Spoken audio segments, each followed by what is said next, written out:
Olá, meu nome é Flávia Nascimento, eu estou aqui na condição de licencianda do curso Letras Literatura e a nós foi incumbido pensar um pouco sobre a escrita de Lima Barreto, mas mais detidamente na Cartomante, que é um conto que ele escreve, embora seja curto, nos traz uma profundidade imensa de possibilidades de intertextos e de pensar nesse contexto também escrito e todas as questões que permeavam lá, mas que conversam conosco hoje em 2025.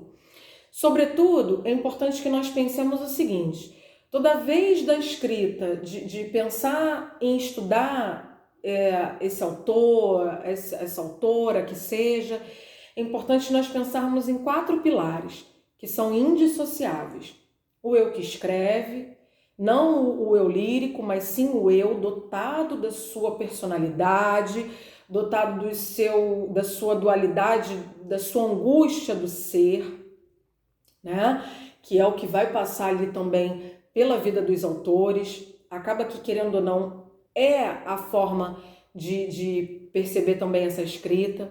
E daí nós temos outros 3 pilares também muito importantes, que é o momento social vivido, pensar na política e também na história, né? Nessa construção de toda essa narrativa.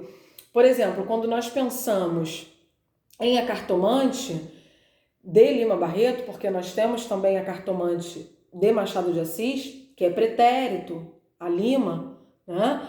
Nós temos essa cartomante que, querendo ou não, é essa mulher que está aqui no hoje, no agora, que leva o seu sustento, que não deixa os seus rebentos e nem para aquele marido. Nós vamos voltar mais atentamente. Mas eu quero voltar aqui nesses 4 pilares para dizer o seguinte: tanto, por exemplo, o momento histórico, né? É importante que a gente pense no momento histórico que se tinha, para que a gente pense nessas intertextualidades de acontecimentos e que também abarcam essa escrita, né? Quando nós pensamos, por exemplo, nós estávamos no momento da política do café com leite, nós estávamos ali com a Guerra dos Canudos no Nordeste, mas tudo é reflexo, porque você está dentro do Brasil, até o de fora também, ali a gente pensando numa Primeira Guerra Mundial, que era ali explanado para todo mundo, e a gente tinha conhecimento também a revolta das vacinas. Veja, era uma época que o povo, por falta de conhecimento, não queria tomar a imunização para a varíola por não conhecer. Veja, em pouquíssimo tempo nós tivemos cenários semelhantes. Quando da Covid-19, por falta de informação e também por vincular notícias mentirosas. As pessoas acabaram, muitas das vezes, tendo esse medo, né? Então a gente percebe que todos esses intertextos conversam com a gente hoje. Problemas que foram lá atrás, mas que nos atravessam, né? E daí a gente vai perceber também esse momento político, essa saída da monarquia para a entrada da república. Uma república que ainda não está ali conversando com a grande massa, sobremaneira. É uma república que está ali para quem é detentor, para quem tem, né, dinheiro, quem tem prestígio e tudo mais. Mas pensando aqui em A Cartomante, nesse momento de escrita também, a gente pensando que é dentro ali do pré-modernismo, né? Embora o pré-modernismo ele não seja ele não é dito como uma escola literária, é impossível que nós não pensemos nele como essa quebra, né? Essa ruptura. Há uma ruptura porque é um momento que agora o próprio Lima Barreto ele consegue falar com a grande massa, né? Essa senhora, essa mulher que tá ali, que vai lavar, que vai cozinhar, ela vai dar um jeito de levar o sustento para casa. E essas mulheres estão aqui, no hoje, no agora, né? Então Lima Barreto ele já consegue trazer esse lugar de que elas conseguem se ver. Claro que, pensando há 100 e poucos anos atrás, nós ainda tínhamos um analfabetismo muito grande. Mas alguém que sabia ler, que lia naquele jornal, que transpunha aquelas conversas, né? Porque a língua ela é isso, ela é viva, então ela circula e ela vai se moldar. Então é pensar que a gente estava ali saindo dessa coisa do purismo dos parnasianos, né? Quando a gente pensa ali nessa coisa de afastamento, porque a grande massa não conseguia conceber nem os sinônimos para poder entender o que os parnasianos estavam ali explanando. Então acaba que o pré-modernismo é sim essa ruptura, e uma ruptura de tentar começar a se olhar, né? A gente ali ainda tinha um Rio de Janeiro como a Belle Époque, pensando que a gente ainda tinha muito essa coisa do europeu, de que nós temos de ter um espelho europeu, de que nós queremos ser agora a nova França, né? O Rio de Janeiro, por ter sido aqui capital, então passa por esse desafio também. Isso tudo é muito importante de dizer, primeiro porque abre o nosso horizonte sobre a literatura, porque ela é muito mais do que um pedaço de papel escrito, ela é muito para além disso. Ela é esse traço de perceber o momento social, essa desigualdade absurda que se tinha. A gente com certeza melhorou muito, mas ainda há um caminho para se melhorar. Pensando lá atrás nas minorias, minorias não porque são poucos, mas porque não tem voz. E dentro dessas minorias são as mesmas minorias, né? É o negro que não tem o acesso, é a criança, é a mulher, é o quilombola, é o indígena, são todas essas minorias e tantas outras, talvez, né, que nós precisamos aí salvaguardar para que tenham voz e vez. E querendo ou não, Lima Barreto consegue já trazer essa mulher que segura o mundo nas mãos, porque quando ele chega ali e se vê, caramba, né, talvez eu aqui já conjecturando, era a minha mulher. A minha mulher por quê? Porque é ela que vai dar um jeito de levar esse sustento. Não diferente das mulheres do hoje, que acabam sendo, muitas das vezes, mães que precisam levar para os seus rebentos, né? E essa coisa da rotina, da continuidade, talvez se a gente pensar um pouco aí na escrita de Chico Buarque, quando ele diz: todo dia ela faz tudo sempre igual. A essa mulher parece que é um destino já traçado, que a ela só cabe essa situação. Mas voltando um pouco mais, pensando aí na semântica de forma ampliativa, é a gente pensar no seguinte, que dentro dos tipos textuais nós temos ali uma narração, tá certo? Nós temos 5 tipos, e aí a gente vai ter o injuntivo, o explicativo, o descritivo, o narrativo e o expositivo. E dentro desses 5, nós conseguimos destacar a narração para o conto de Lima Barreto. E não só isso, dentro do gênero nós temos infinitas possibilidades de gênero, mas nós nos atemos ao conto. Embora o conto ele tenha essa coisa de ser menor, por exemplo, mais enxuto, né? Do que a gente pensar de repente um livro de romance. Romance, não porque temos um amor amoroso, mas por conta dos personagens, de quantos, né, personagens. É importante sempre a gente traçar alguns princípios e parâmetros para que fique tudo bem explicitado. Mas é curioso como que a gente consegue perceber esse conto que, embora pequeno, nos traz tantas possibilidades e conhecimento, né? Também de preconceito. Veja lá quando ele diz, né? Ele fala preto mina. O que ele está querendo dizer? Que já porque era uma sociedade completamente ainda, a gente está um caminho melhor, ainda tem muito que correr. Mas ainda muito mais, talvez, preconceituosa do que hoje, de pensar que a vida dele não vai para frente porque alguém tinha feito alguma coisa para ele. Feito o quê? Né? Ele deixa ali já muito...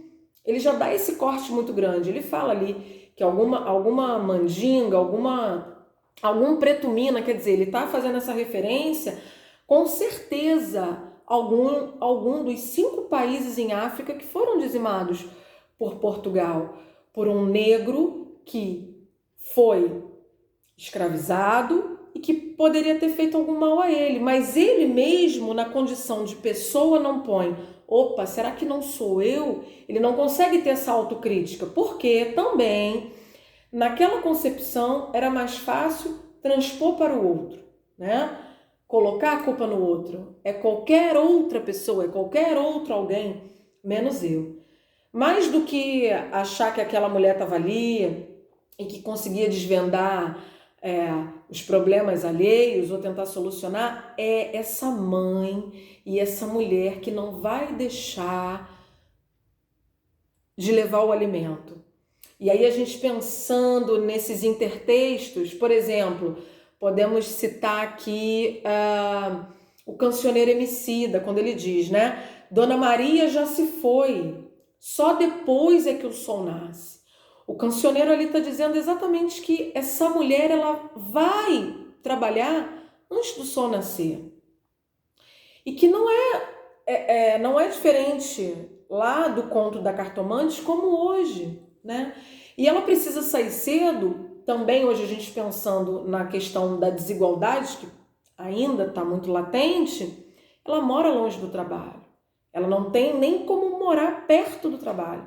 Então ela precisa sair de casa para o trabalho, para levar o sustento para sua prole, completamente antes do sol nascer. Ela está saindo ali antes da aurora, antes do amanhecer, ela está saindo ali de madrugada. Porque são essas mães, essas mulheres, todos esses substantivos femininos que fazem com que o mundo seja segurado pelas mãos. Porque são essas mulheres que até hoje fazem com que os seus rebentos não passem as necessidades maiores que já se passaram, né? Então tem esse cunho do preconceito, tá ali muito detalhado, ele não fala qualquer pessoa, ele não fala que poderia, ele não, porque se você fala de qualquer outra pessoa, você nem diz o tom da cor da pessoa, mas se você vai se referir, ele nem usa nenhuma outra religiosidade, ele não fala sobre uma carola, ele não fala sobre uma pessoa que não tem religião, não. Veja, ele põe ali como se as religiões de matrizes africanas tivessem alguma coisa que o pusesse a perder, quando na verdade a gente sabe que isso é uma falácia. O que nós devemos e acreditamos é simplesmente na questão do respeito. Você pode professar o que você quiser, contanto que você respeite. Isso é importante para que a gente traga esse paralelo tanto de lá de trás quanto agora, porque permanece. Então é importante que a gente toda vez se debruce sobre esse tema também. Tamanha é a magnitude das possibilidades que nós podemos pensar sobre a cartomante de Lima Barreto. E aí ter esses intertextos, né? Essa mulher, né, que continuamente ela não vai deixar, diriam hoje o ditado popular, né? Não vai deixar a peteca cair, ela não vai deixar a peteca cair, né? E aí, sobre isso tudo que a gente tem falado, sobre esse momento aí, dessas 4 pilares, queria pensar vamos propor um exercício aqui. Um exercício para a gente pensar, de repente, sobre essa característica do pré-modernismo, né? O que a gente poderia pensar como característica do pré-modernismo, né? É o exercício que eu proponho hoje para que nós possamos pensar juntos, resolver juntos. É um momento de ruptura, sem dúvida. Pensar que, embora não seja uma escola propriamente dita, é um momento que a gente está ali como corte de, olha, isso aqui não vai conversar mais com a gente. Esse negócio do purismo não vai dar mais, né?